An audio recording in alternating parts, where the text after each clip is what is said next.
And welcome to Housing TV News at the top of the hour, coming to you from our studio in the nation's capital, Abuja. I am Flora Army. Our top stories. Federal government tightens monitoring for China passengers after new virus breakout. Senate committee meets, sets January 31st deadline for 2025 budget passage.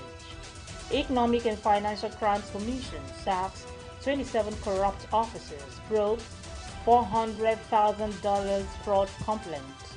Federal government allocates 11.5 billion naira for 20,000 housing units on the Renewed Hope agenda in 2025 budget. On the foreign scene, Biden's plan to boost fossil fuel production. We begin with the Senate. The Senate Committee on Appropriation has proposed January 31st as the target date for the National Assembly to submit and potentially pass the 49.7 trillion 2025 budget. The committee declared that it will suspend the plenary for 2 weeks upon resumption on the 14th of January 2025 to allow all agencies of the government to defend their estimate before the National Assembly. It has also fixed Thursday to hold an open day on the budget consideration, which will gather inputs from various stakeholders and civil society organizations. The chairman of the Senate Committee on Appropriations, Senator Adiola Olamilokon, stated this during a meeting with chairmen of all standing committees in the Senate to discuss the procedures for budget consideration. As you're all aware, the president laid the budget before the Nationals on the 18th of December. And on the 19th, the budget was debated for second reading and transmitted to the Committee on Appropriation. And from there, we went on our recess. On January 6th, work has begun in earnest, and we have started. And my colleagues and I, we have agreed on the modus operandi and the workability for us to achieve the set target and goals as far as passing the budget into law by the end of January. The Senate Committee Chair emphasized that the Senate is committed to addressing all concerns raised in the budget document to ensure it serves the interests of all Nigerians. In another development, the House of Representatives says it is set to commence the 2025 budget defense sessions with ministries, departments, and agencies on Tuesday, with a report from the exercise expected to be harmonized on the 22nd of January, with a report expected to be laid at plenary on January 31st by the House Committee on Appropriation.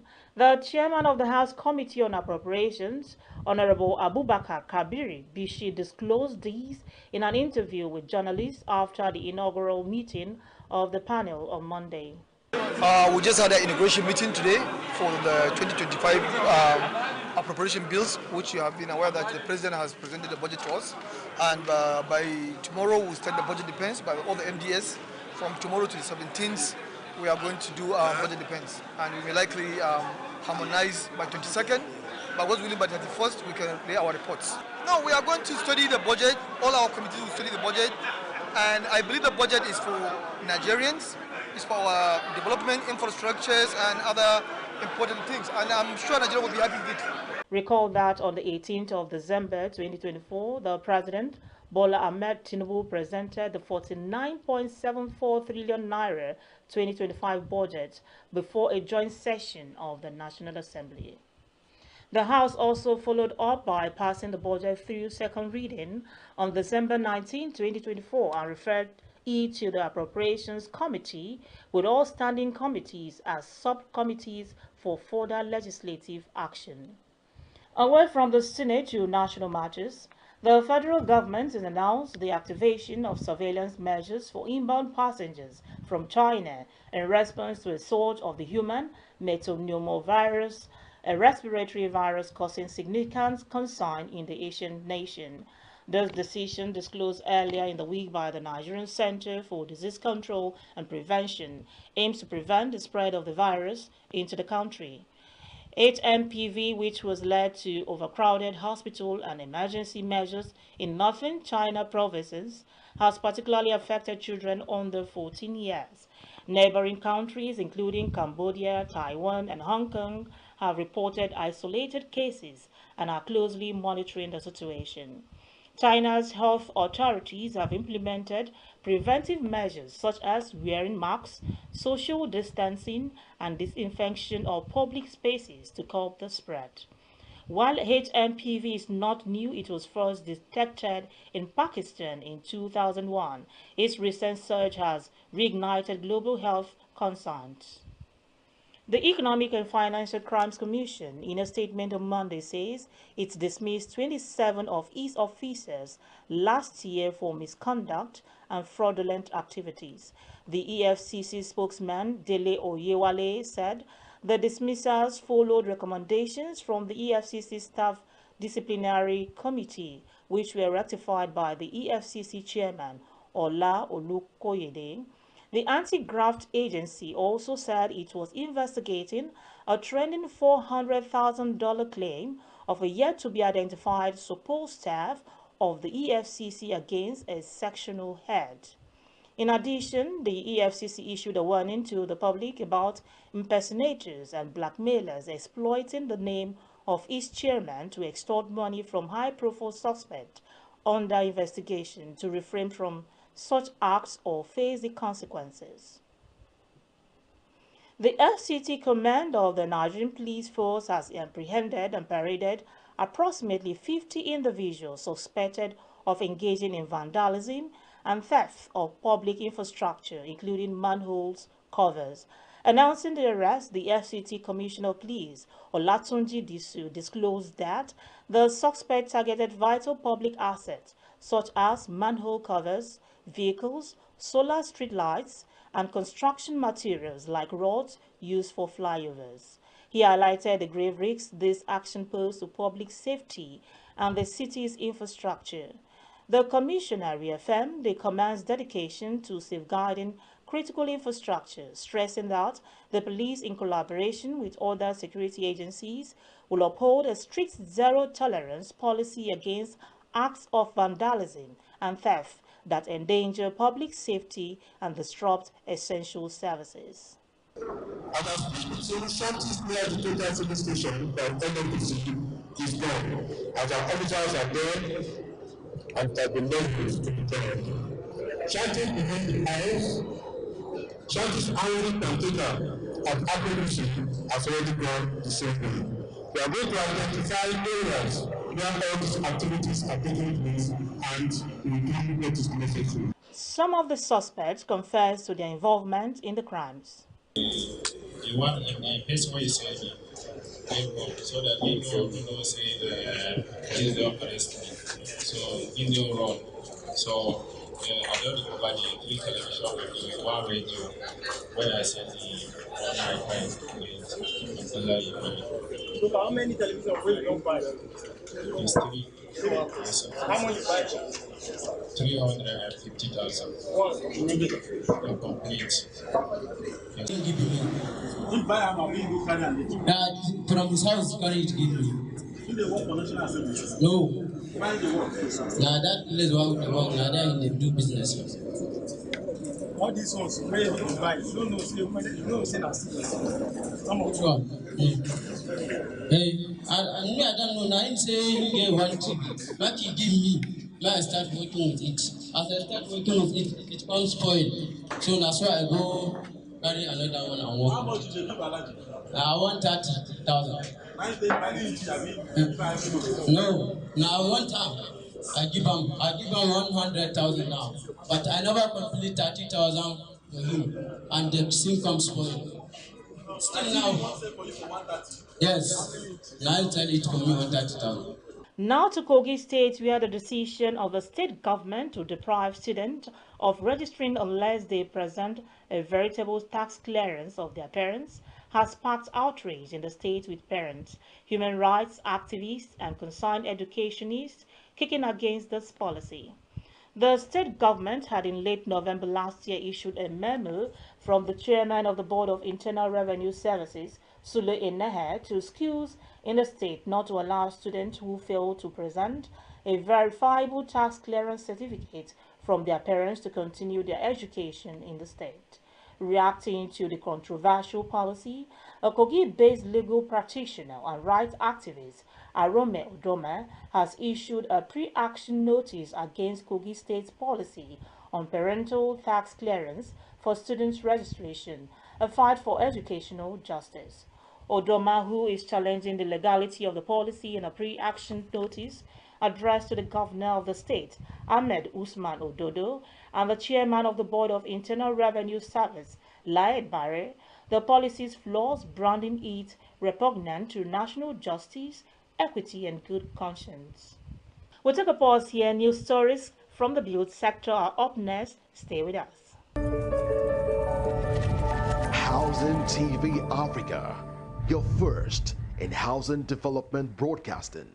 Visit Housing TV Africa on YouTube and click on the subscribe button. Subscribe to Housing TV Africa to stay updated on latest happenings in Nigeria's housing sector. Follow our social media pages, like and share our posts. On Facebook, Housing TV Africa. On Twitter, Housing TV Africa. Instagram, Housing TV Africa.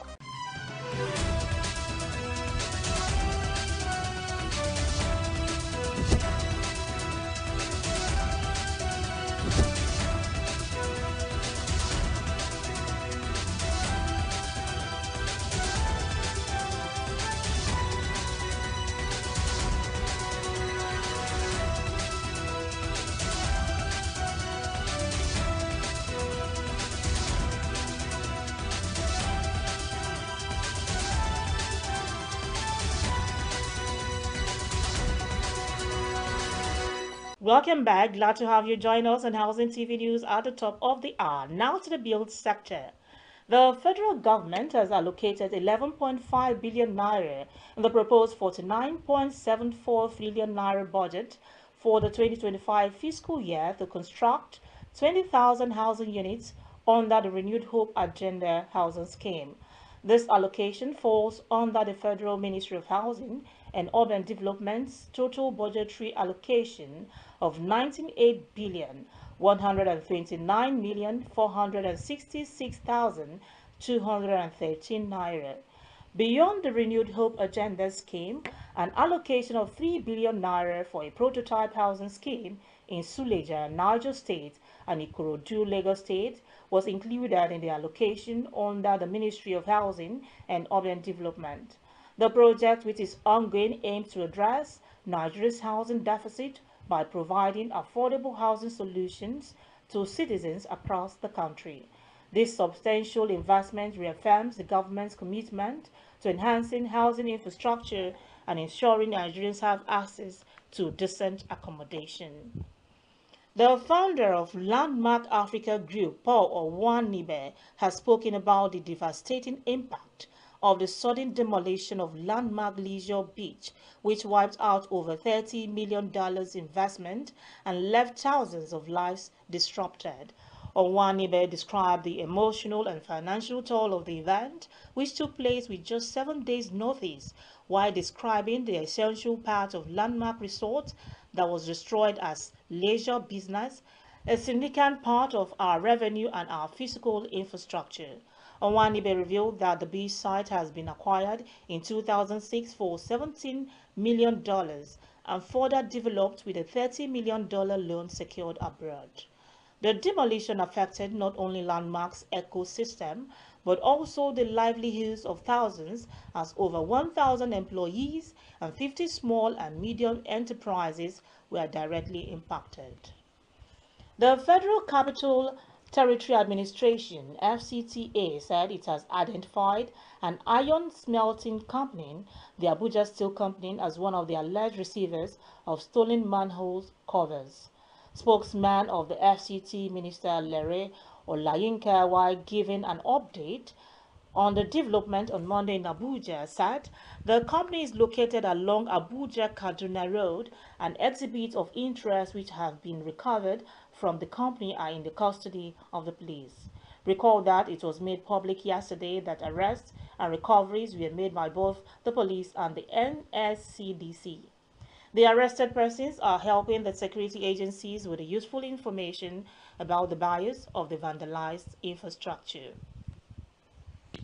The National Agency for Food and Drug Administration controlled NAFDAC on Monday sealed a Chinese supermarket located at Asbah Mall, 2 Durban Street, Wuse 2, Abuja, for allegedly selling goods labeled in Chinese language without proper notification.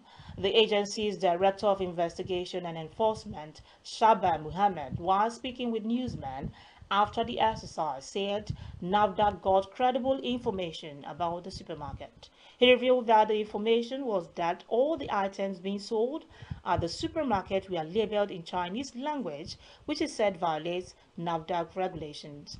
Mohammed, who is also the chairman Federal Task Force on Counterfeit, Fake Drugs and Unwholesome Processed Foods with the agency, said upon receiving the information, NAFDAC swung into action. He further assured the public that the agency would investigate why over 90% of goods in the supermarket were labeled in a foreign language and how they got into the country.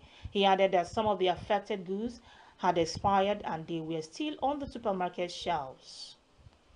President of the Real Estate Developers Association of Nigeria, REDEN, Prince Akintoye Adeoye, has outlined key initiatives aimed at driving housing development in the country. These initiatives, he said, included increased collaboration with the federal government to advocate for policies that support sustainable and inclusive housing development, a focus on affordable housing solutions to address the significant housing deficit in Nigeria, and involvement in Murphy Incorporated real estate funds. Others are the renewed hope housing across the country, capacity building and skill development programs for its members, and the promotion of professionalism and ethical standards within the industry. To wrap up Housing TV news at the top of the hour, on the foreign scene, U.S. President Joe Biden has imposed a ban on offshore drilling across a vast expanse of coastal waters, a move made just weeks before Donald Trump takes office, vowing to boost fossil fuel production. The ban covers the entire Atlantic coast, the eastern Gulf of Mexico, the Pacific coast of California, Oregon and Washington, as well as part of the Bering Sea of Alaska. According to a White House statement, the ban protects over 625 million acres of ocean. The ban does not include an end date and could present legal and political challenges for Trump, who has pledged to reverse policies aimed at curbing fossil fuel production. Thousands of South Koreans braved a snowstorm to rally in support of opposition of President Yoon Suk-yeol, who was suspended over a failed martial law bid and resisting arrest a day before the warrant expires. Yoon plunged the country into political chaos last month with a bungled martial law declaration and has since hauled up in presidential residence surrounded by hundreds of loyal security officers. An attempt to arrest him by investigators failed when a first 6-hour standoff with his presidential security service ended over security fears, with his supporters also camped outside. More than 100 combatants were killed over the last 2 days in a northern Syria fight between Turkish-backed groups and Syrian Kurdish forces.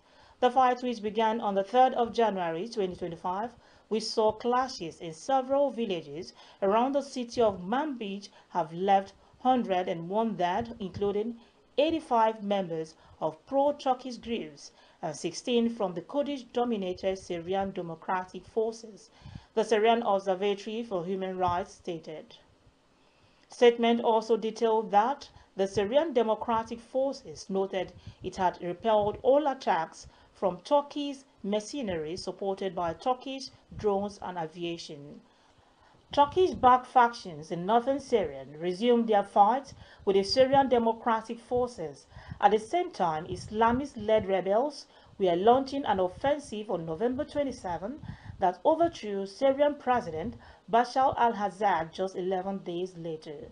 The cities captured were Banjin and Tal Rifat in northern Aleppo province from the SDF.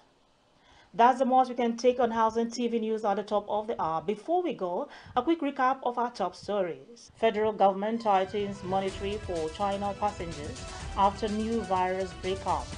Senate committee meets sets January 31st deadline for 2025 budget passage. Economic and Financial Crimes Commission sacks 27 corrupt officers, probe $400,000 fraud complaints. Federal government allocates 11.5 billion naira for 20,000 housing units on the Renewed Hope agenda in 2025 budget. On the foreign scene, Biden's plan to boost fossil fuel production.